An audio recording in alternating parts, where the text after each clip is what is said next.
आजच्या या कार्यक्रमाचे अध्यक्ष श्रीमंत साहू छत्रपती महाराज, काँग्रेस पक्षाचे नेते बाळासाहेब थोरात,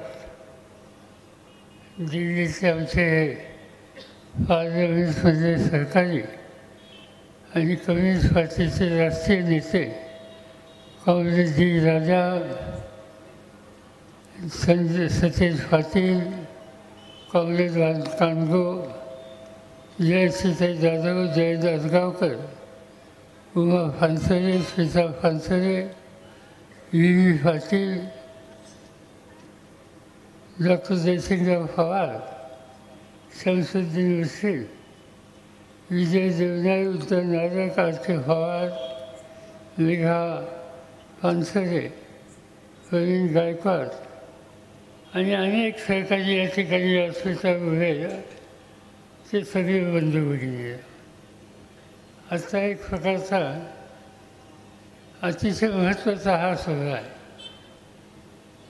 तो महत्त्वाचा यासाठी मी म्हणतोय की समाजातल्या उपस्थित वर्गाच्यासाठी ज्यांनी आयुष्य दिलं अशा एका अत्यंत पुरोगामी, कर्तृत्ववान आणि सामान्य माणसाची बांधिलकी असलेल्या एका काँग्रेसचं या ठिकाणी आपण स्वागत करतो. एका दुर्दैवीनं त्यांचा हल्ला केला गेला आणि जी काही पुरोगामी शक्ती आहे ती या हल्ल्याच्या माध्यमातून आम्ही नष्ट करू अशा प्रकारचा समज काही प्रवृत्तींनी केलेला होता. महाराष्ट्रामध्ये, कर्नाटकामध्ये काही प्रकार घडले. असे डॉक्टर दाभोलकर असोत, डॉक्टर काँग्रेस गोविंद फानसरे असोत किंवा कर्नाटकामध्ये कलबुर्गी असोत, यांच्यावरती व्याज हल्ली होती. विचाराशी संघर्ष करायचा असेल तर तो विचाराने केला पाहिजे, पण ज्यांच्याकडे विचार नाही अशी प्रवृत्ती कायदा हातामध्ये घेऊन व्याजपणाला हल्ला करू शकतात. आणि त्याचंच उदाहरण या कोल्हापूर नगरीमध्ये काँग्रेस फानसरेंच्या संदर्भाचं आहे. काँग्रेस फानसरे ज्याचा उल्लेख या ठिकाणी आधी केला गेला की ते मूळचे अहमदनगर जिल्ह्यामध्ये, महाराष्ट्रामध्ये 2 जिल्हे असे आहेत की ज्या ठिकाणी पुरोगामी विचाराला सातत्यानं प्रोत्साहन देण्याची भूमिका जनतेने केली. त्याच्यामध्ये अहमदनगरचा उल्लेख करावा लागेल, त्याच्यामध्ये कोल्हापूरचा उल्लेख करावा लागेल. अहमदनगर या जिल्ह्यामध्ये एका काळी डाव्या विचारसरणीची शक्ती मजबूत होती. आम्हाला आठवतं आहे, भाई दत्ता देशमुख असोत, अण्णासाहेब शिंदे असोत, काँग्रेस व्ही करू असोत, असे अनेक डाव्या चळवळीमध्ये काम करणारे आणि उपेक्षितांच्या प्रश्नाच्यासाठी संघर्ष करणारे विचारवंत आज त्या अहमदनगर जिल्ह्यामध्ये एकेकाळी होते. आज या ठिकाणी जे बाळासाहेब थोरात आहेत त्यांचे कुटुंबीयसुद्धा या सगळ्या डाव्या चळवळीमध्ये अग्रहक्काने भूल राहिलेले होते. आणि त्यापैकीच काँग्रेस गोविंद फानसरे होते. पण गोविंद फानसरेंनी अहमदनगर सोडलं आणि शाहूराजांच्या नगरीमध्ये येऊन इथं जो कष्टकरी आहे, उपेक्षित आहे, त्याच्या हिताची जपणूक करण्याच्यासाठी त्यांनी आपल्या आयुष्याचा सगळा काळ घालवला. अनेक प्रकारच्या चळवळी त्यांनी केल्या, पण त्या चळवळी सामान्य माणसाच्या भल्याच्यासाठी होत्या. आपला विचार अत्यंत स्पष्ट आणि फलटसपणानं मांडणं हे काँग्रेस फानसरेंचं वैशिष्ट्य होतं. त्यांनी अतिशय उत्तम प्रकारची लिखाणं, वैचारिक लिखाण ही त्यांनी या ठिकाणी केली. शिवछत्रपतींच्या संदर्भातलं त्यांचं जे लिखाण आहे ते अनेक भाषेत प्रसिद्ध झालं. अनेक पुस्तकं, अनेक ग्रंथ हे प्रसिद्ध होतात. त्याची 1 आवृत्ती, 2 आवृत्ती, 3 आवृत्ती, काही ना काही ते जादा आवृत्त्या निघतात. पण शिवछत्रपतींचं वास्तव स्वरूप हे सांगण्याच्यासाठी कॉम्रेड पानसरेंनी जे लिखाण केलं त्याच्या इतक्या एडिशन मला वाटत नाही की या देशामध्ये दुसऱ्या कुठल्या पुस्तकाच्या इतक्या एडिशन निघू शकतात, आणि ते या ठिकाणी काढलेले होतात. आणि त्या माध्यमातून शिवाजी महाराजांच्या संबंधीचं वास्तववादी चित्रण कॉम्रेड पानसरे सवंत समाजाच्या समोर ठेवलं. आणि जवळपास देशातल्या अनेक राज्यामध्ये हे त्यांचं पुस्तक प्रसिद्ध झालं. नव्या पिढीला एक प्रकारची संस्था आज त्या ठिकाणी देतात. ते कोल्हापुरात आले. ही नगरी प्रागतिक विचाराची नगरी आहे. राजर्षी शाहू महाराजांनी, मग ते आंबेडकर असोत, महात्मा ज्योतिबा फुले असोत, या सगळ्यांचे जे विचार आहेत त्या विचाराला अतिशय सत्ता आपल्या हातात असतानासुद्धा ती सत्ता सामान्यांच्यासाठी वापरायची असते, ही भूमिका शाहू महाराजांनी उभ्या आयुष्यात केली. त्या शाहू नगरीमध्ये या ठिकाणी कॉम्रेड पानसरेंनी आपल्या आयुष्याचा शेवटचा काळ झाला. इथे अनेक पुरोगामी नेते झाले. अनेकांची नावं त्या ठिकाणी घेता येतील. आज शाहू राजांचा हा विचार याच ठिकाणी माधवराव बागल असतील, विमलाताई बागल असतील, कॉम्रेड इंजी पाटील असतील, अनेकांची नावं या ठिकाणी घेता येतील. त्यांनी या करवीर नगरीमध्ये आणि या जिल्ह्यामध्ये तुम्हा लोकांच्या पाठिंब्याने पुरोगामी विचार हा मजबूत करण्याच्या बद्दलची खबरदारी या ठिकाणी घेतली. आणि तेच काम आयुष्यभर करण्याच्या संबंधीची भूमिका कॉम्रेड पानसरेंनी केली. आज काल चमत्कारिक आहे. प्रतिगामी शक्ती ह्या वाढत आहेत. ज्यांच्या हातामध्ये देशाची सत्ता आहे त्यांना पुरोगामी विचाराच्या संबंधीचं यत्किंचितसुद्धा आस्था नाही आहे. आज आम्ही पार्लमेंटमध्ये बघतो की देशाचे प्रमुख पार्लमेंटमध्ये की ज्या ठिकाणी सामान्य माणसाच्या व्यथा मांडल्या जातात, देशाच्या धोरणाच्या संबंधी चर्चा केली जाते, आणि ते लोकशाहीचे मंदिर आज त्या ठिकाणी आम्ही बघतो की देशाचे प्रधानमंत्री, आता मी राज्यसभेचं आहे, राज्यसभेचं अधिवेशन झालं, 3 आठवड्याचं अधिवेशन झालं. 3 आठवड्याच्या अधिवेशनामध्ये देशाचे प्रधानमंत्री आमच्या सभागृहामध्ये 20 मिनिटासाठी आले. बाकीच्या मिनिटासाठी त्यांनी कधी पार्लमेंटकडं झुंकूनही बघितलं.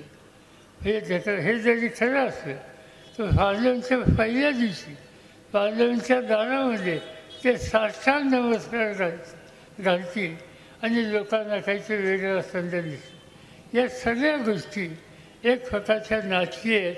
मजबूत विचाराला बाजूला ठेवून लोकांना भरतीकडे नेण्याच्या संबंधित या सगळ्या गोष्टी अलीकडच्या काळात घडतात. सत्याचा गैरवापर करणं, आवाज थांबवणं, लिखाण त्याच्या मर्यादा आणणं, या सगळ्या गोष्टी सातत्यानं होतात.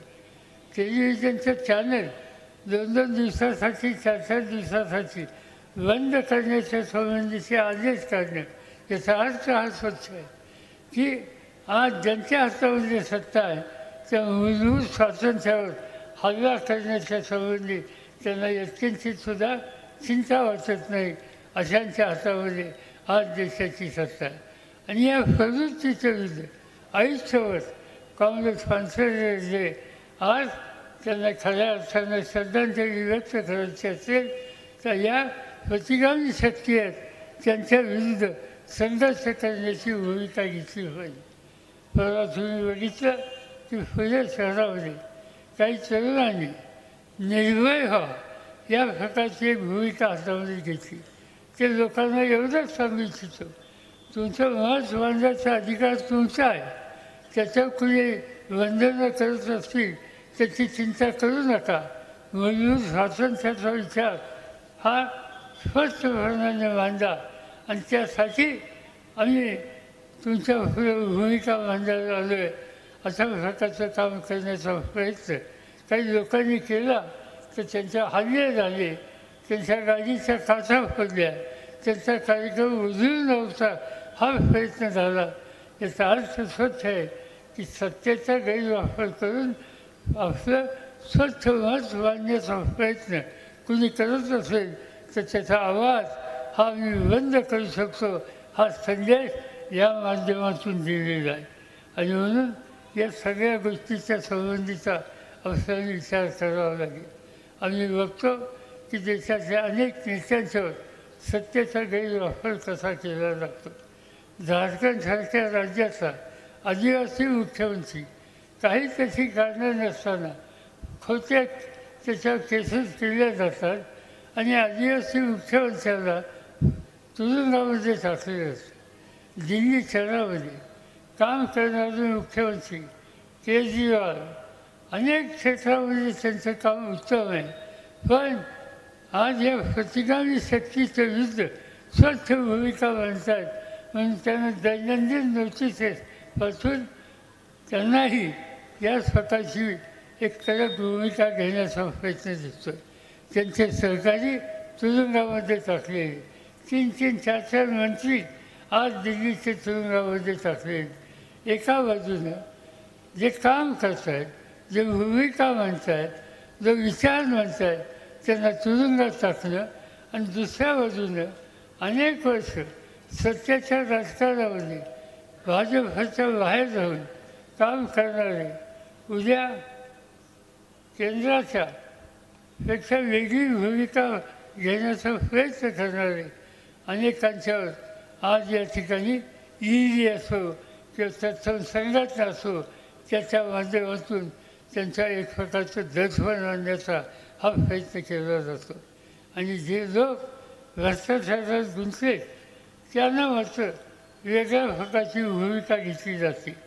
आणि म्हणून आज असं बोललं जातं की भ्रष्टाचाराचा एकच नारा तुरुंगापेक्षा भाजपवाला, आणि या पद्धतीनं त्या भाजपच्याबद्दलचं एक वेगळं चित्र देशात तयार केलं जातं आहे. आणि समाजामध्ये काम करणारा आणि कुठे ना कुठेही ज्यांचे हात अडकलेले, जे कुठे चुकीच्या रस्त्यावर गेले आणि भाजपच्या पेक्षा वेगळी भूमिका मांडतायत, या लोकांना याच प्रकारची दमदती आणि दहशत ही निर्माण करण्याचा प्रयत्न करून आपल्याकडं ओढलं जातं आहे. ही स्थिती आज या ठिकाणी दिसते. आणि म्हणून मोठा संघर्ष आहे. निवडणुका तर आहेत, पण हा संघर्ष निवडणुकीच्या पुरता सीमित आहे असं मला वाटत नाही. त्या संघर्षाची तयारी केली पाहिजे. जिथं जिथं अन्याय होतो, जिथं जिथं अत्याचार होतो, त्या संकटग्रस्तांच्या पाठीशी जबरदस्त शक्ती ही उभी करण्याची भूमिका ही आपण सगळ्यांनी घेतली पाहिजे. आणि हे करायचं असेल तर देशामध्ये प्रादेशिक शक्ती या एकत्रित आणल्या पाहिजेत. काँग्रेसचे राजे असोत, आमचे अनेक सहकारी असोत की या गोष्टीच्यासाठी प्रयत्नांची पराकाष्ठा करतो आहे. मी तुम्हाला एवढंच सांगू इच्छितो की आम्ही या प्रादेशिक विचाराच्या सगळ्या शक्तींना एकत्र करण्याच्यासाठी जे जे काही करता येईल ते करण्याचा प्रयत्न करू आणि या रस्त्या एका वेगळ्या रस्त्याला जाण्याची भूमिका घेतो. मला आनंद आहे की आज हा सोहळा एका वेगळ्या अडचणीच्या काळासाठी आपण करतो. काँग्रेस पानसरे यांचं अतिशय उत्तम स्वागत या ठिकाणी केलं. ते स्वागत बघितल्याच्या नंतर साक्षात पानसरे आपल्यासमोर उभे आहेत अशी प्रचिती तो बघितल्याच्या नंतर येते. आणि त्याच्याबरोबर असलेले खालचे सहकारी ज्यांच्यासाठी त्यांनी आयुष्य दिले, त्या आयुष्यामध्ये सहभागी झालेले त्यांचे जीवाभावाचे जे सहकारी होते, साथीदार होते, कष्टकरी होते, शेतकरी होते, शेतमजूर होते, कामगार होते, त्यांच्या प्रतिभा त्या ठिकाणी अतिशय चांगल्या रीतीने केलेल्या आहेत. माझी खात्री आहे की ते सारं बघितल्याच्या नंतर एक प्रकारची नवी उजवी ही त्या व्यक्तीला आल्याचं राहणार नाही. आज हे घडतं आहे ते कोल्हापुरामध्ये घडतं आहे. मला आनंद आहे की आजच्या सभेला श्रीमंत छत्रपती शाहूराजे या ठिकाणी आहेत. आज शाहूराजे आणि त्यांच्या कुटुंबियांनी महाराष्ट्रालाच नव्हे तर देशाला नेहमीच एक दिशा दाखवली. देशालाच एक कर्तृत्वाच्या संबंधीचा आत्मविश्वास वाढवण्यासाठी ऊर्जा दिली. आणि त्यामुळे आमची या ठिकाणी आल्याच्या नंतर आज मला एवढंच सांगायचं आहे आणि विशेषतः शाहूराजांना विनंती करायची आहे की शिवछत्रपती शाहूराजे असोत, ज्योतिबा फुले असोत, डॉक्टर बाबासाहेब आंबेडकर असोत, सावित्रीबाई फुले असोत, या सगळ्यांनी एक प्रकारचा प्रागतिक विचार हा समाजाच्या समोर ठेवला. आणि आज तशा प्रकारचा विचार ठेवण्याच्यासाठी कोल्हापूर आल्यानंतर शाहू महाराज जे या ठिकाणी उपस्थित आहेत यांच्यासारख्यांच्याकडून सर्वसामान्य माणसाच्या अपेक्षा या निश्चित आहेत की या सगळ्या कामाला तुम्हा सगळ्यांचे आशीर्वाद हे असले तर माझी खात्री आहे की हा कोल्हापूरचा संदेश, हा शाहू महाराजांचा संदेश महाराष्ट्राच्या कानाकोपऱ्यामध्ये पोचेल आणि एक पुरोगामी शक्ती उभी करण्याच्यासाठी आज ज्याची आवश्यकता आहे त्याची पूर्तता करण्याच्यासाठी सगळ्यात महत्त्वाचं केंद्र हे कोल्हापूर आहे. आणि त्या कोल्हापूर आहे अशा प्रकारचा इतिहास तुमच्याकडून घडेल आणि ती अपेक्षा या ठिकाणून आपल्याकडून करतो. आणि हे अतिशय उत्तम स्मारक या ठिकाणी केलं त्या सगळ्या कलाकारांना अंतःकरणापासून धन्यवाद देतो. माझे 2 शब्द सोडतो. एबीपी माझा, उघडा डोळे बघा नीट.